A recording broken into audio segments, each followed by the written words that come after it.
अस्सलाम वालेकुम स्टूडेंट्स, उम्मीद करता हूँ आप खैरियत से होंगे। जी स्टूडेंट्स, 10th क्लास की इंग्लिश की जो न्यू बुक है उसका यूनिट 7 एक पोइम है टाइम, उसकी समरी इस वीडियो के अंदर हम करेंगे।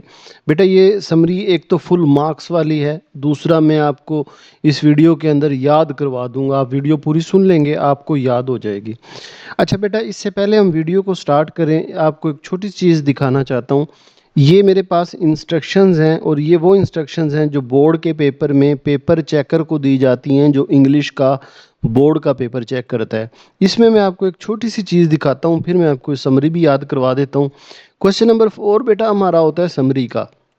अब बड़े गौर से इंस्ट्रक्शन सुनिएगा। इंस्ट्रक्शंस पेपर चेकर को क्या दी जा रही है कि the summary must be concise, to the point and cover all aspect of the poem. Writing an unnecessarily long summary or adding irrelevant detail will not yield full marks.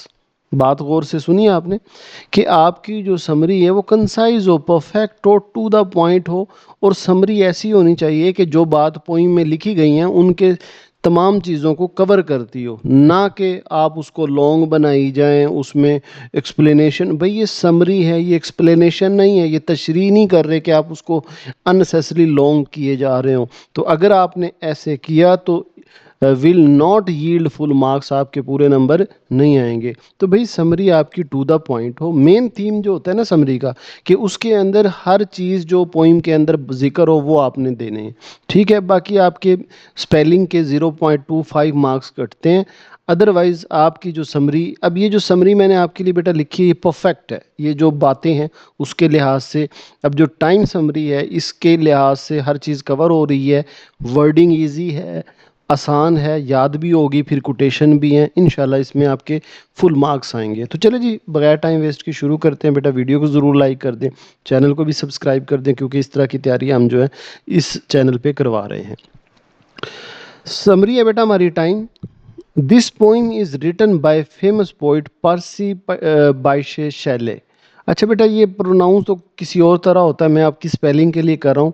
Parsi बायशी Shelley, ठीक है। Famous poet कौन है जिसने ये poem लिखी है? This poem is written by the famous poet Percy Bysshe Shelley. ये इस तरह याद रख लो ताकि स्पेलिंग याद रहे कि this poem is written by the famous poet Percy Bysshe Shelley. The main theme of the poem is, main theme क्या है? The ultimate power of time.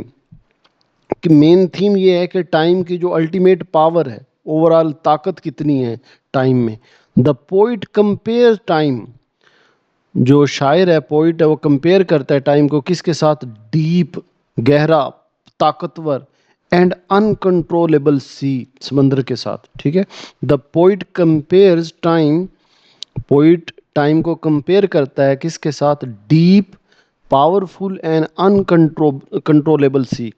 ऐसे समंदर के साथ टाइम को पोइट कंपेयर कर रहा है कि टाइम तो एक गहरा, ताकतवर और अनकंट्रोलेबल समंदर है। Time never stops. जैसे समंदर होता है ना, उसको कोई रोक नहीं सकता, टाइम को भी कोई नहीं रोक सकता। वक्त ऐसी चीज़ है, गुजरी जा रहा है। And it control the life of every human being. हर इंसान को ये कंट्रोल कर रहा है, मतलब मेरे ऊपर भी टाइम आ रहा है, वक्त के साथ साथ हम उम्र गुजरती जा रही है। Time never stop and it controls the life of every human being. It shows that life is temporary and always changing. Time गुजर रहा है, जिंदगी जो है हर वक्त चेंज हो रही है। But time and tide wait for none. Time कहते हैं ना बट वक्त को, टाइड वो जो लहर आती है, वेट फॉर नन, ये किसी का वेट नहीं करती। तो ये कितना परफेक्ट कोट है हमारी इस समरी के लिए, क्योंकि इसमें टाइम का भी जिक्र हो गया और टाइड बोलते हैं वो लहर को। तो ये बहुत अच्छा कोट इसमें मिला मुझे। ठीक है, तो this poem is written by the famous poet Percy Bysshe Shelley. The main theme of the poem is the ultimate power of time. The poet compared time to a deep, powerful, and uncontrollable sea. Time never stops and it controls the life of every human being. It shows that life is temporary and always changing. Time and tide wait for none. अब देखें second part जो हमारा, the poem describes that time is very deep and hard to understand. Poem क्या describe करती है, ये नज्म क्या डिस्क्राइब करती है कि जो टाइम है very deep and hard to understand, time को समझना बहुत मुश्किल है। Time moves forward, time moves forward, time ऐसे आगे गुजर रहा है like waves in an ocean, जैसे समंदर के की लहरें गुजर रही होती हैं। अच्छा यहाँ बेटा मैं एक आपको बड़ी छोटी सी गलती बताता हूँ जहाँ अक्सर बच्चे करते हैं पोइम में, ये मैंने देखा समरी में अक्सर ही बच्चे करते हैं। अब देखें पोइट है ना, सिंगल है तो ही शी इट के साथ एस आता है, तो एस या ई एस है, तो इसको नहीं भूलना। अब देख compares, time never stops, controls, ठीक है, इट शोज, एस या ई एस का इजाफा समरी में मैंने अक्सर गलती देखी है, इसका आपने ख्याल रखना है। हर वर्ब के आगे देखे the poem describes, time moves, है ना, तो इसका आपने ख्याल रखना है। अच्छा, time moves forward like waves in an ocean, जो टाइम है वो एक लहरों की, समंदर की लहरों की तरह आगे जा रहा है। It brings both happiness and sadness in human life. It brings, ये जिस तरह समंदर की लहरें होती है ना, उसमें मोती भी आते हैं, उसमें कंकर भी आती हैं, इसी तरह वो कहते हैं कि वक्त भी है ना एक लहर की तरह आगे बढ़ रहा है। It brings both happiness and sadness, खुशियां भी ला रहा है, सैडनेस भी ला रहा है in human life. The poet says, poet कहता है कि this sea is full of human tears, pain and sorrow. Poet क्या कह रहा है कि दिस सी से क्या मुराद है कि ये जो टाइम है, दिस इज, ये जो टाइम का समंदर है, इज फुल ऑफ, ये भरा हुआ है ह्यूमन टीयर्स, आंसू, इंसान के आंसुओं से, दर्द से, तकलीफ से, ठीक है। यानी मतलब वो टाइम को कह रहा है, जिस तरह समंदर है ना उसमें बहुत सी जो समंदर का पानी नमकीन होता है, तो वो कहता है कि ये नमकीन और टाइम को मैंने समंदर इसलिए कहा है कि इसकी भी, इसके अंदर भी जो ये आंसू है, नमकीन है, ये दर्द और आंसुओं की अलामत है। Time has no limit and no end, time की कोई लिमिट नहीं है ना इसका कोई एंड है। It surrounds human life from birth to death and keep everything moving. इसने घेरा किया हुआ है, इट सराउंड्स, इसने घेरा किया हुआ है ह्यूमन लाइफ का, कब से, फ्रॉम बर्थ टू डेथ। देखें हम अपनी ज़िंदगी को रोक ही नहीं सकते हैं, वो जा ही रही है, जा ही रही है, एंड कीप एवरीथिंग मूविंग, और बस गुजरता जा रहा है time. Time flies over us, वक्त उड़ता है, हमारे ऊपर उड़ रहा है time, but leaves it shadow behind, लेकिन अपने असरात, अपनी शेडो, अपना साया छोड़ रहा है। अब ये भी बड़ी परफेक्ट कोट मिला है इसके लिहाज से कि टाइम उड़ता, उड़ के चला जाता है लेकिन अपनी शेडो, वक्त गुजर जाता है लेकिन बहुत सी यादें छोड़ जाता है। ये जुमला मतलब कितना परफेक्ट कोट मिला है हमें इसके लिए ना। तो कोट बेटा वही अच्छे होते हैं जो आपकी सेंटेंस से रेलिवेंट हो। ये नहीं है कि कुछ भी ऐड कर दिया, मार्कर से लिख दिया और वो कोट है, नहीं, रेलिवेंट होना चाहिए। अच्छा बेटा एक छोटी सी इन्फॉर्मेशन है, जिन बच्चों को मैथ मुश्किल लगती है उनके लिए मैंने मैथ के लिए चैनल एक बनाया है, नया चैनल है, वो सिर्फ मैथ होगी उसमें, बच्चों के लिए सिर्फ मैथ का चैनल है। तो उसका लिंक मैं पहले कमेंट में दे दूंगा। तो जिन बच्चों को मैथ भी समझनी है, समझ नहीं आती, तो इस चैनल पे मैथ ही अपलोड होगी, तो उसको बेटा ज़रूर सब्सक्राइब कर लें। इंशाल्लाह मैथ के लेक्चर आपको उस चैनल पे मिलेंगे, ठीक है। वो उसका लिंक ना मैं पहले कमेंट में डाल दूंगा, वहाँ से आप उसको सब्सक्राइब कर लें। अच्छा जी, आखिरी paragraph. In the second part the poet shows the cruel and scary side of time.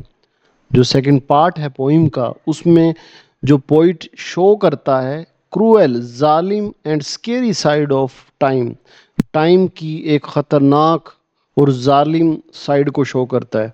क्या कि ही सेज टाइम, वो टाइम को एक कहते हैं is a like a monster, ये एक मॉन्स्टर की तरह है, वो जो बड़ा देव हेकल मॉन्स्टर होता है, दैट डिस्ट्रॉय एवरीथिंग, जो हर चीज़ को तबाह कर देता है, बट स्टिल हंगरी, सब कुछ खा जाता है लेकिन फिर भी भूखा रहता है, एंड फॉर मोर, वो कहता है कुछ और भी आ जाए।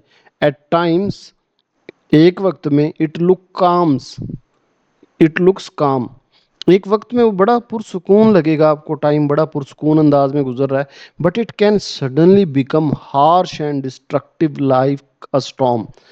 इट कैन सडनली, वो अचानक से, बिकम बन जाता है, हार्श तुर्ख, डिस्ट्रक्टिव तबाह करने वाला, जैसे कि एक तूफान होता है, ठीक है, यानी वो टाइम को कह रहा है कि एक वक्त हमें लगता है कि कितना पुरसुकून है time, but it can suddenly become, और वो अचानक से बन जाता है हार्श एंड डिस्ट्रक्टिव, एक तबाह कुन तूफान की तरह। Human being can not control time और escape फ्रॉम इट। जो इंसान है वो कभी भी टाइम को कंट्रोल नहीं कर सकता और ना इससे भाग सकता है। escape फ्रॉम इट, इससे भाग नहीं सकता। In the end the poet shows that, and पे पोइट शो करता है कि time is stronger then human and control our life. जो पोइट शो करता है कि टाइम जो है वो ह्यूमन से बहुत ज़्यादा ताकतवर है और उसकी ज़िंदगी को कंट्रोल करता है। तो लास्ट कोट बेटा आपने ये ऐड करना है, ट्रेचरस इन काम एंड टेरिबल इन स्टॉर्म। मतलब ट्रेचरस बोलते हैं बेवफा या यूं इस तरह का, कि आपको टाइम इस तरह लगेगा कि ये बेवफा होता है, पुरस्कून, और जब ये स्टॉर्म बनता है तो ये बहुत खतरनाक, यानी जब ये तूफान बनता है तो ये टेरिबल होता है, खतरनाक हद तक होता है। ठीक है बेटा, तो ये हमारी समरी थी। अच्छा, मैं अभी ना 1 मिनट की वीडियो लगा देता हूँ आगे इसकी करेक्ट प्रोनाउंसिएशन के लिए, आप ये सुनिएगा। आपको, आपने ना सुनना है लेकिन वीडियो को देखना ज़रूर है, यानी सिर्फ सुनना नहीं है, वीडियो को देखते हुए फिर सुनना है। आपके ना देखिएगा जहन के अंदर ये उतर जाएगी। बेटा वीडियो अच्छी लगी हो ना तो लाइक ज़रूर कीजिएगा, चैनल को भी सब्सक्राइब करिएगा, और वो पहले कमेंट में जो नया चैनल है मैथ का उसको भी सब्सक्राइब कर लें। तो चलें जी, वीडियो सुन लें ये पहले। Time summary. His poem है written by the famous poet Percy Bysshe Shelley. The main theme of the poem is the ultimate power of time. The poet compares time to a deep, powerful, and uncontrollable sea. Time never stops, and it controls the life of every human being. It shows that life is temporary and always changing. Time and tide wait for none. The poem describes that time is very deep and hard to understand. Time moves forward like waves in an ocean. It brings both happiness and sadness in human life. The poet says this sea is full of human tears, pain, and sorrow. Time has no limits and no end. It surrounds human life from birth to death and keeps everything moving. Time flies over us, but leaves its shadow behind. In the second part, the poet shows the cruel and scary side of time. He says time is like a monster that destroys everything but is still hungry for more. At times, it looks calm, but it can suddenly become harsh and destructive like a storm. Human beings cannot control time or escape from it. In the end, the poet shows that time is stronger than humans and controls all life. Treacherous in calm and terrible in storm.